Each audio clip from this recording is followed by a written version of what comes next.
That has to be top 3 watches I've seen in the past decade. Like, Thank you very much. That are new to the market that I'm like, wow, this is actually interesting. We're at the train station in Geneva, the setting where this brand new, amazing watchmaker drew his inspiration for his incredible new creation. It is one of my favorite watches to come out in the past few years. I'm really excited to go see him. Let's go head over. Okay, we are here with Xhevdet Rexhepi, one of the hottest new watchmakers here in Geneva, a meeting I was very excited to have. First of all, thank you so much for meeting with us. Thanks for coming. Really excited about this. For anybody who doesn't know, he has created this incredible new watch, which he's going to tell us about. Before we get into the watch though, tell us a little bit about your backstory and how you got to this place. Yeah. So I'm Xhevdet Rexhepi, and I was, first of all, I was cabinet maker, and I did this for 4 years. After that, I stopped because the work in wood was different. You don't have many marquetry and things like that, because I was more into this. And after that, I had my brother that he was watchmaker, and he showed me a lot of watches. I was interested about that, and I say, okay, maybe I will try. I sent my resume to Patek. I passed some tests. I was not very good for that. But yeah, I was so in theory. After that, they asked me for an interview. There was 4 guys, and at this time I was very shy. I was like that. How old were you at the time? I was 21. Wow. Yeah. I was not so young, but I was very introvert, you know. Right. And it was very hard for me. My teacher called my brother, asked him, what's happened with your brother? He know to speak, or what's happened with him? And, you know, I can say thanks to my brother, because he told him, you know, keep him just for the practice, you know, because he's very good, and he's very introvert, so try just one day with him.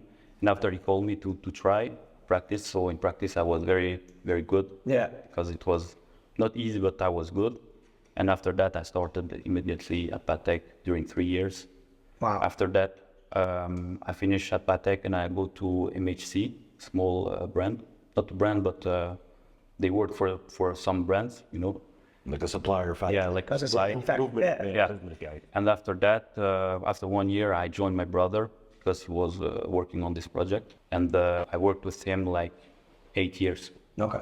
And so when did you found the brand Xhevdet Rexhepi? Like, when did you announce, like, you're going to start making the watch? I announced it end of 2022. Okay. And immediately I started to work on the development, on the design, on everything. It's absolutely incredible how Thank you far very you've much. come in such a small amount of time. Like, Thank you very much. I can't think of anybody that immediately comes to mind that has developed this in such a short amount of time. Yeah. Like, Yeah, it's a it was, masterpiece. it was quite short. Yeah. For me, it was long, but I think it was not so long.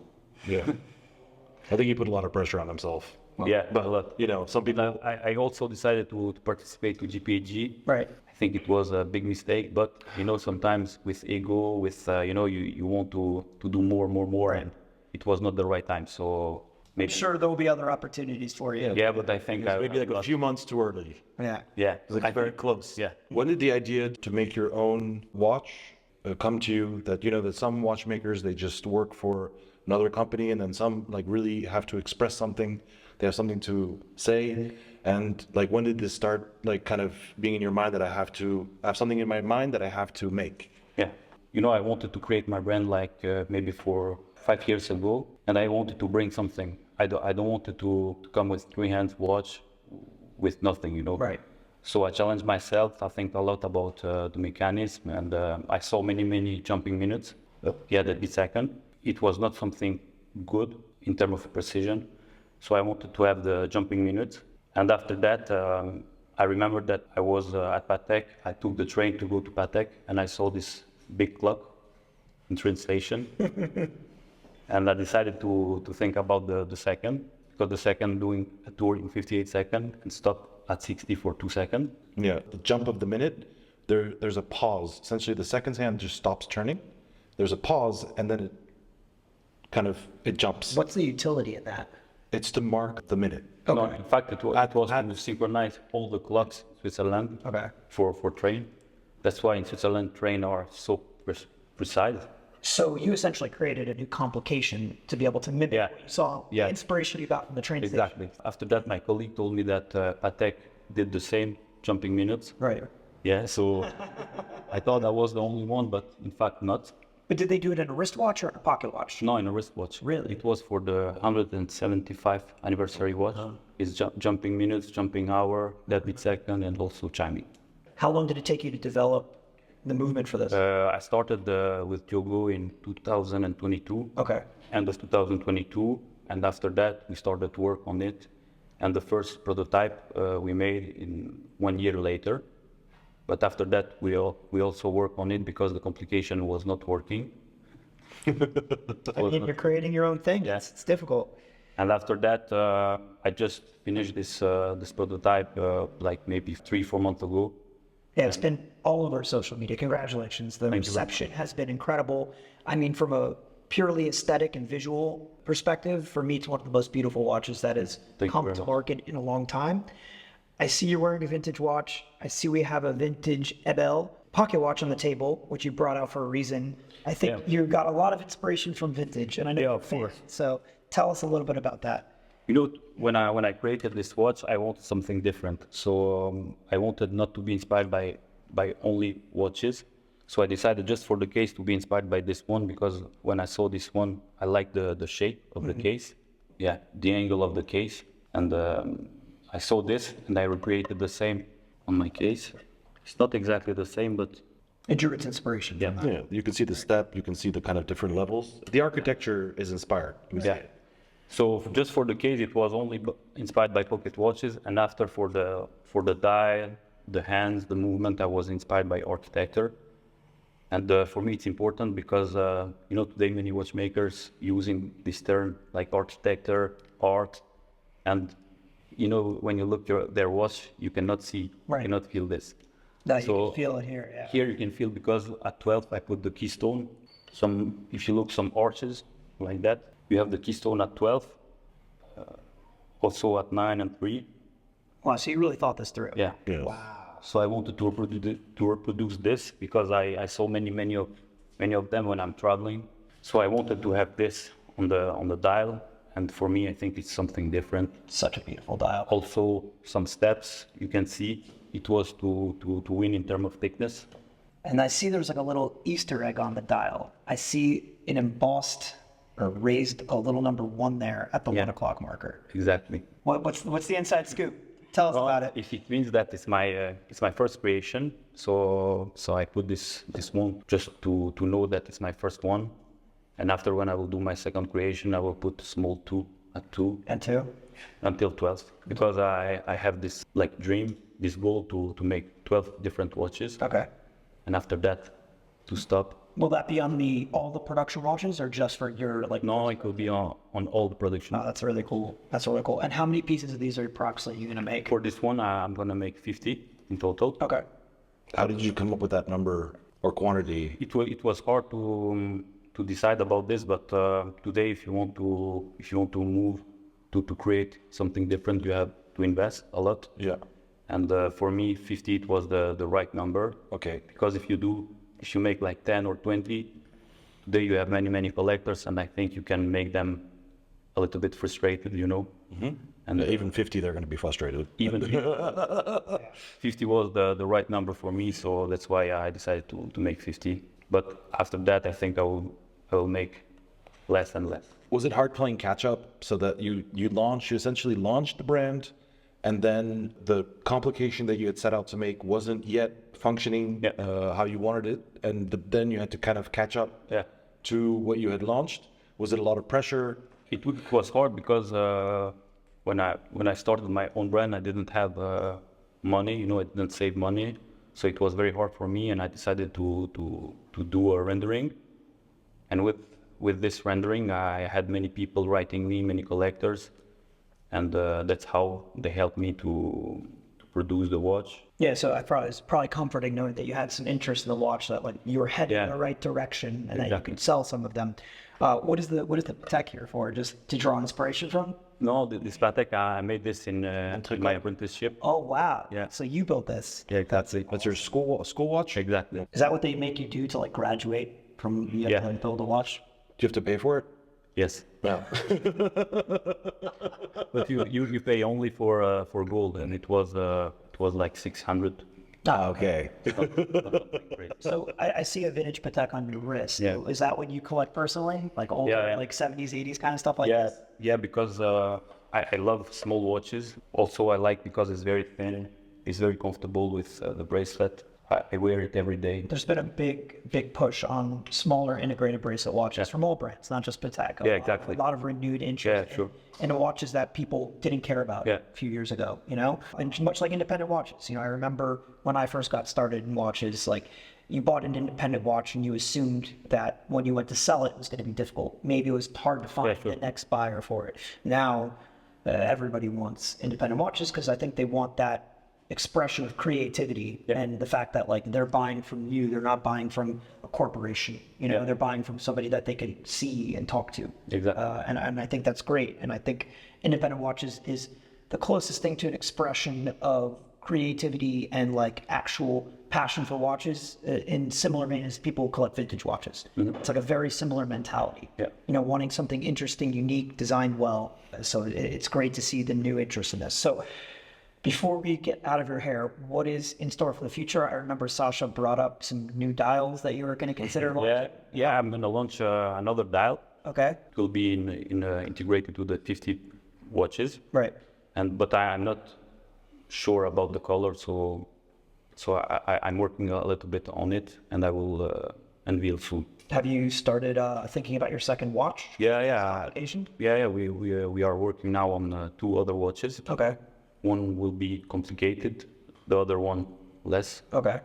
But yeah, we're still thinking about the future. So you can't tell us anything about that. Shut No, up. because I'm not sure about. Next video. But it will be something interesting, and I want to keep this jumping minutes in the future for every creation. Oh, wow. The signature. Yeah, like a signature. All right, well, before we leave, since I'm here, I have to ask, what does it take for somebody like me to get one of these watches? Tell us the truth. Tell us the truth. We'll tell the truth. You know, it's very hard because many collectors didn't see the watch, so I'm waiting to meet them. I didn't sell everything. Okay. I want just to meet people, to talk, you know, to see if they understand my vision, if they understand my design, because I draw everything, you know, the case, the dial, the hands, the movement, everything. So for me, it's important that collectors understand my vision. It gets to the right collectors. Yeah. And I don't have retailers or dealers.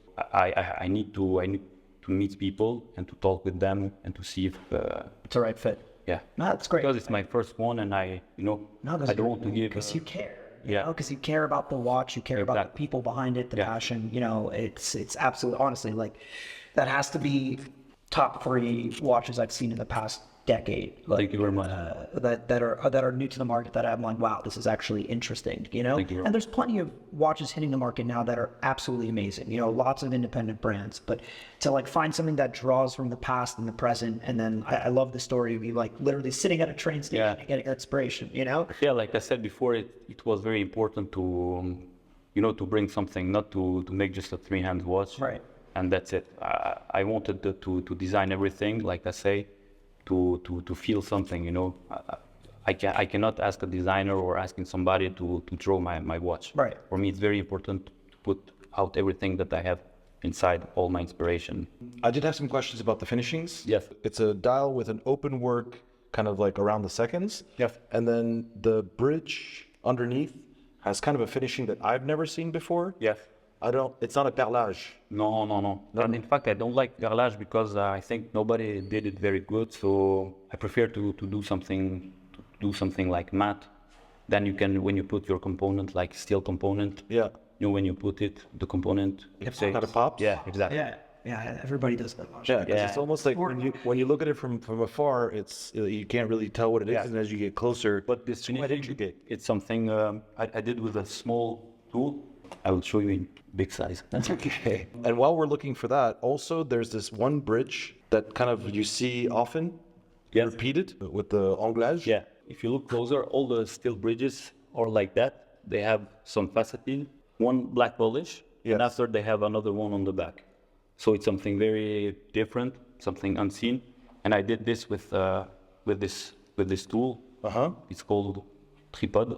Okay. I made this in apprentice when I was at Patek, and my teacher told me to do that, Okay. but I didn't know for what it was? I make it, and I didn't know. And some years later, I understand that it was for black polish. Okay. So first you do the flat one, and after with the screws, you les vis en fait. Yeah. And after you choose your angle and you do the other angle. yeah.